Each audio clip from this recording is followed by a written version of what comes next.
ल गाइस आज चाहिँ हाम्रो क्याफेमा हैन चिल भाइबमा हैन एउटा साह्रै गरिब हुक्का तान्दा क्यान्सर पीडित हैन आएर हामीसँग सहयोग लिनको लागि आउनु भएको छन्। उहाँलाई अलिकति 20-30 हजार रुपियाँ सहयोग गर्न पायो भने पनि हाम्रो मन एकदम खुसी हुन्छ र हाम्रो सागरले पनि 10,000 दिनु भएको छ यो सहयोगमा जोनी सिंहले र यतिले उहाँको जिन्दगी बनिन्छ भनी उहाँलाई सहयोग गर्नको लागि उहाँ सागर जीले दिनु भएको यो थ्याङ्क यू भन न सागरलाई। मेरो पनि छ खानी र यो हाम्रो खैरे भान्जाले दिएको मेरो पनि छ र हाम्रो अर्को तोर्पे भान्जाले दिएको यो र यो मङ्गल भान्जाको सहयोग र हाम्रो कमरेडले 20,000 दिनु भएको थियो। अहिले त्यो 20,000 अहिले निलममा अहिले चाहिँ 5,000 बाट स्टार्ट गरौँ हैन र यो टुलु बेबी हैन टुलु बेबीले दिएको यो अनि यो निकिसा श्रेष्ठ जिउनु भएको होला हैन निकिसा श्रेष्ठ उहाँले मलाई हैन मेरो इसेवामा पठाउनु भएको थियो 5,000 रुपैयाँ त्यो पनि मैले तपाईलाई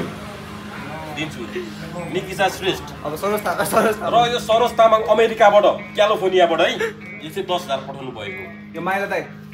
माइला दाइ जापानबाट थाहा होला नि माइला दाइले यो है र यो चाहिँ हाम्रो यो सबै यो चिल भाइबाट हैन दिएको है यो चाहिँ मेरो र यो चाहिँ हैन 20,000 चाहिँ मेरो तर्फबाट राहुलको तर्फबाट कामरेडको तर्फबाट र हाम्रो बहिनीको तर्फबाट र अर्को बहिनीको तर्फबाट र तलको कुको तर्फबाट ल अब तपाईले केही भन्न चाहनुहुन्छ भने प्लिज भनिदिनु होला। धन्यवाद मलाई यो करोडौँको सहयोग गरिदिएकोमा आफूले बुझ्दै आभारी छु। जुस केही खानुहुन्छ भने भन्नुहोस् फुटाले चिया जुस एउटा जुस कति गरिबको भन्दा कति साँच्चै हो ल्याइदियो र ल्याइदियो एउटा जुसको जिन्दगी हो भने खाओस् त हौ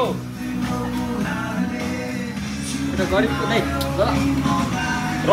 गाइज हैन यो चाहिँ हामी हैन साह्रै मेरो मन आज यस्तो खुसी छ कि है मैले यति सहयोग गर्न पाएँ है म एकदम धेरै खुसी छु र यो चाहिँ मामाको तर्फबाट यो जुस सहित पैसा सहित कस्तो लाग्यो कस्तो छ खाएको क्यामेरामा हेरेर थोरै केही भनिदिने हो कि जुस कस्तो छ धन्यवाद यहाँहरूलाई सहयोग गरिदिएकोमा मेन त मै हो नि सहयोग गर्ने तपाईँलाई धेरै धेरै अलि हाँसेर खोलेर भनिदेऊ त्यो ज्याकेट पनि सागरले धेरै धेरै देखाइदियो पनि देखाइदियो हो ज्याकेट लिने मान्छे चाहिँ आफै ज्याकेट लिएर